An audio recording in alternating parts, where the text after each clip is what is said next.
ярилцж байхад татврын асуудлыг байнга хүнддэг. Их хурал дээр одоо татврын ерөнхий хуулийн шинжилгээний асуудал маань үндсэндээ ороод ирчлээ. Дараагийн үеийн шинжилэл хүлээгдэж байна гэж ойлгож байна. Яг энэ шинжилгээний асуудлуудад бизнес эрхлэгчдийн дуу хоолой ер нь хэр туссан байна? Улсын хурал дээр бол амар жаргал гишүүнээр ахлуулсан татврын шинжилгээний ажлын хэсэг одоо ажиллаад бас нэлээд дуудаж байна. Тэгэхээр энэ дээр бол гол одоо ажлын хэсэг дээр яригдсан сэдв бол одоо ерөөсөө бид нэр нэг 4.10 гэж ярьдаг шүү дээ. 2006 онд одоо баталсан татврын хууль маань одоо үрдөнгөө өгсөн байна. Ямар ч гэсэн татврын одоо дарамтыг бол зөх хэмжээнд бууруулсан боломжийн одоо бас хууль үйлчилж ирсэн. Гэхдээ өнөөдрийн энэ эдийн засгийн нэг талын одоо бас хямралтай хэцүү үе. Нөгөө талаар бол бас манай эдийн засаг 2006 онтой харьцуулахад 10 жилийн дотор бол их тэлсэн байна шүү дээ. Ийм тэлэлттэй эдийн засгийн үед бол энэ татврын бодлого эргээд шинжилье. Ялангуяа бизнес эрхлэгчдийн одоо өөрсдийн тэр таны хэлдгээр тэр дуу хоолой гэдэг ч юм уу өсөн хүлээж байгаа асуудлыг татврын шинжилэлд тусгая гэдэг энэ үүднээс бизнес эрхлэгчдтэй бол их сайн ажиллаж байгаа. Ажлын хэсэг бол энэ дотор бол одоо худалдаа ажилтны танхимын төлөөлөл, бизнес эрхлэгчдийн төлөөлөл оролцсон байна. Тэгээд чадвал бид нар бол одоо энэ улсын хурлын одоо бүрэн эрхийн хугацаанд завсарлахаас өмнө татврын шинжилгээ хийгээд тэгээд одоо бас бизнес эрхлэгчд бас нэг тийм тодорхой тэмүүлэл, итгэлцэл төрүүлсэн ийм одоо нийгэм мессеж одоо хийх замаар одоо ингээд явъя гэсэн ийм бодлого баримталж байгаа. Тэгээ энэ дээр бол одоо улсын хурлд суудалтай нам эслийн бүлгүүд бол арайч үгүй гэхгүй бах. Энэ хоёр үед бол энэ асуудлыг бол явуулж батлуулах тал дээр л явж байгаа. Ер нь татврын шинжилгээний асуудал чи өөрөө их чухал гэдэг нь бол ойлгомжтой. Тэгээд бизнесүүдийн хувьд би Монголын бизнесийн зөвлөлийн бас төрөлх зөвлөлийн дагаар ажилладаг. Тэгээд бид нар компаниуд хоорондоо юу ярьж байгаа гэхээр гол нь тогтвортой байдал. Тэгээд шударга байх. Татварч ер нь шударга байх л их чухал гэдгийг бол зарчмыг бол байнга хадгалах хэрэгтэй юм шүү.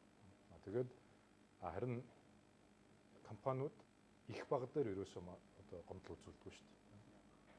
Одоо 10% нэх байна уу, баг байна уу гэдэг дээр ерөөсөө судалгаа хийгээд үзэхэд 180 компанитай ярихад 140 компанид татврын одоо шинжил байх юм бол одоо тэр системэл илүү шударга болгоос.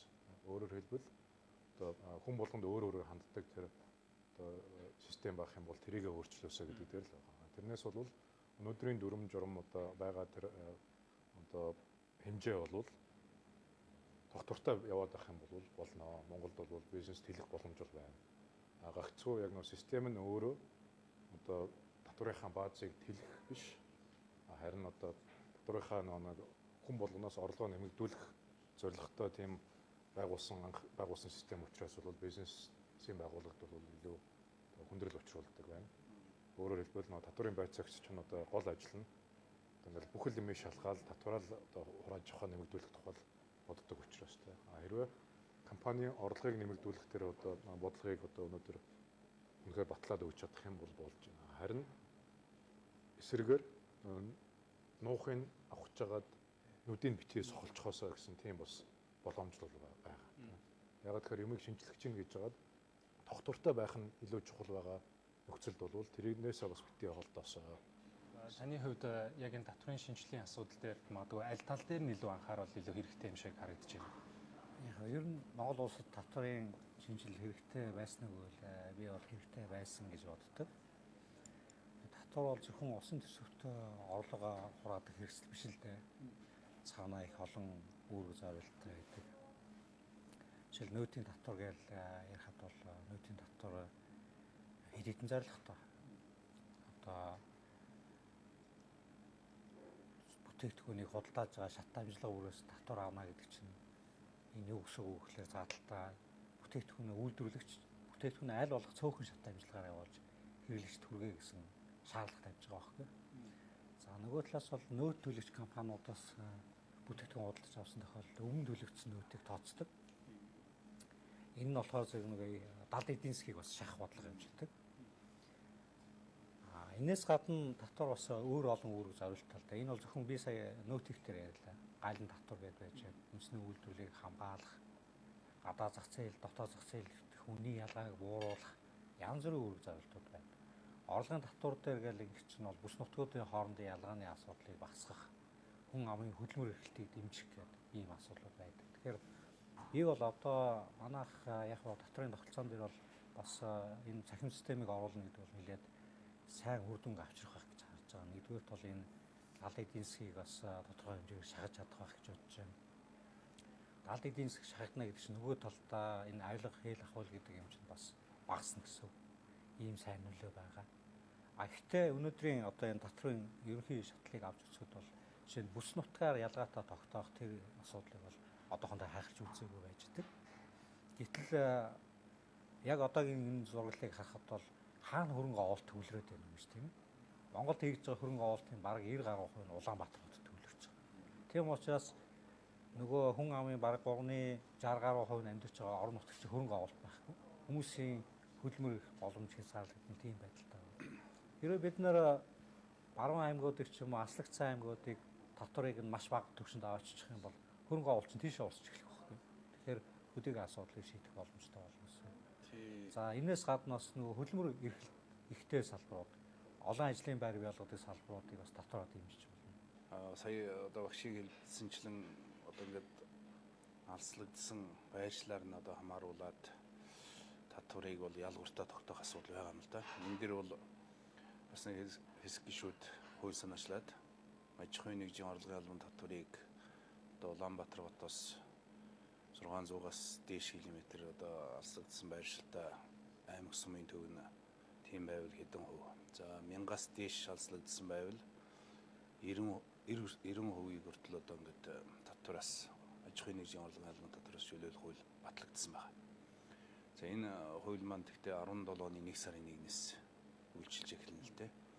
Гэхдээ энэ нэг бол би бол ерөнхийдөө зөв хандлага гэж хэлж байгаа. Гэхдээ нөгөө энэ тэндээс нь ингээд нэг түүж аваад хэсэгчлээд биш ижгүрэн өөрчлөлт оруулах энэ хандлагыг бол бид нар цааш тавьж явах хэрэгтэй гэж бодож байгаа. Тэр бол маш одоо зөв л дээ. Яг түрүүний хэлдэг нэг юм янзлахж жагаад өмнө нь байсан болж исэн юм а битээ нураагаараа гэдэг одоо асуудал байна. За тэгээд дээрэс нь ер нь татварын тогтвортой орчин одоо гадаадын шууд хөрөнгө оруулалтыг татах өөрөөр хэлбэл том төслүүдэд бид нар санхүүжүүлэхэд бол шууд холбоотой. Татварын орчин тогтвортой байгаад байх тусам хөрөнгө оруулагчд бол илүү ойлгомжтой тэгээд төлөвлөлтөө зөв хийгээд тэгээд санхүүжилтийнхаа тэр төлөлгөө гаргаад бүртгэхийг тодорхойлоод тэгээд явдаг тийм зарчим байгаа шүү дээ. Ер нь ягаад энэ хөрөнгө оруулалтын гэрээ гэдэг одоо зүйлийг байгуулдаг болсон юм бэ гэхээр бол энэтэй холбоотой байхгүй. Одоо татварын орчин хэрвээ өөрчлөгдсөн нөхцөлд одоо бид нөх хөрөнгө оруулалтын гэрээгээрээ бол тодорхой юмнуудыг тогтворжуулаад авъя. Тэгээд явъя гэсэн санаа байна. Яг тэгэхээр урт хугацааны хөрөнгө оруулалт хийж байгаа. Тэгээд 10 жилийн дараа, 20 жилийн дараа одоо энэ анх оруулсан хөрөнгө оруулалтаа нөхөх том төслүүд бол татварын орчин тогтвортой, хэмжээнд тогтвортой байж ижил тэр одоо бизнес чинь бол одоо явна тийм. Тэгэхээр бол тэр бизнесийн буруу бол огт биш байхгүй. Тэгэд бас нэг өөр нэг асуудал. Өөр юу гэхээр ер нь компани болвол түрүү хэлсэн ашиг олох зорилготой тийм одоо институт шүү дээ. Тэгэхээр бол татвараа аль баг төлөх тэр арга замыг хайх нь бол тэр компани одоо үндсэн ажлын нэг байхгүй. Тийм. Гагцуу тэрийг хуулийнхаа хүрээнд л хийж явах шүү дээ. Тэгээ энийг бас бид нар сайн ойлгож бидний нөө сэтгэхүйд бас өөрчлөлт орох хэрэгтэй юм шиг байна л да. Компани татвараа төлж байгаа тэгээд татвараа багасгах гэдэг нь бол зүй ёсны хэрэг. Харин тэрийг хуулийнхаа хүрээнд хийж ивэл сайн байна. Харин хуульд өртсөн бол өөр хэрэгтэй. Энэ хоёрыг хольж утгахгүй байх нь бол одоо их чухал байгаа. Тэгэхгүй бол бид нэр ингээд сүүлийн 2-3 жилийн турш ингээд ялангуяа ингээд гадаадын том хөрөнгө оруулалттай төслүүд дээр одоо татварын маргаанууд их гардаг. Тэр маргаан бол юунаас үүдэлтэй гэхээр яг энэ сэтгхүүтэй их холбоотой юм байна. Ерөөсөө л одоо шалгаал одоо буруу байх тэр одоо үнцийг тодорхойлох гэж орж ирдэг тийм одоо тэр байцаагчийг бол буруутгах нь одоо болохгүй тийм. Одоо зорилго нь тэр учраас тийм. Гэхдээ тэр компани ч болохоор мэдээж хэрэг хуулийнхаа хүрээнд татвараа багасгах тийм арга замыг хэрэглэх нь бол ойлгомжтой учраас тэрийг буруутгаад тэгээд тэрүүн дээрээ одоо жишээлбэл одоо торгуул тавьдаг бол тэр бол одоо буруу юм шүү. Тэрийг бас сайн ойлгоорой гэдэг асуудлыг бас одоо зөндөл одоо бид нар ярьж байгаа шүү дээ. Ер нь бол татвар бол аль хол шударга байх. Тэгээд тогтвортой байх юм бол одоо бид нар улам их хөрөнгө оруулалтыг татна. Одоо Монголын энэ өсөлтийг тогтвортой хангахад манай дэд бүтцийн салбар бол их чухал гэж байгаа шүү дээ. Одоо ойрын 15 жил Монголд одоо 60 гаруй тэрбум долларын хөрөнгө оруулалтыг хийж байж энэ дэд бүтцийн одоо том төслүүдийг босгох шаардлагатай. Тэгснээр бол манай энэ бусад бизнесийн салбарын өрсөлдөх чадвар нь бол сайжирна. Тэгснээр бол манай нөө зардал маань одоо буурна. Ингэснээр бид нар энэ зах зээл жинхэнэ одоо сайн тоглогч болж чадна гэсэн. Тэгэхээр тэр 60 тэрбум байна уу, за 70 тэрбум байна уу, тэр мөнгийг бид нар өнөөдөр яаж босгох вэ гэхээр манай татварын орчин тогтвортой л байх хэрэгтэй. Тэгэхээр Японтой одоо бид нар ажиллаа гэхэд бол бас л нөгөө үйлдвэрүүдийг байгуулах тез бол байхгүй л байгаа байхгүй. Судалгааны ажлууд хийгдэргүй. Бид нар судалгаан дээр мөнгө зарж иж зөв оновчтой шийдвэр гаргаж иж тэрэн дээрээ тулгуурласан бизнесийг оруулж иж амжилт олж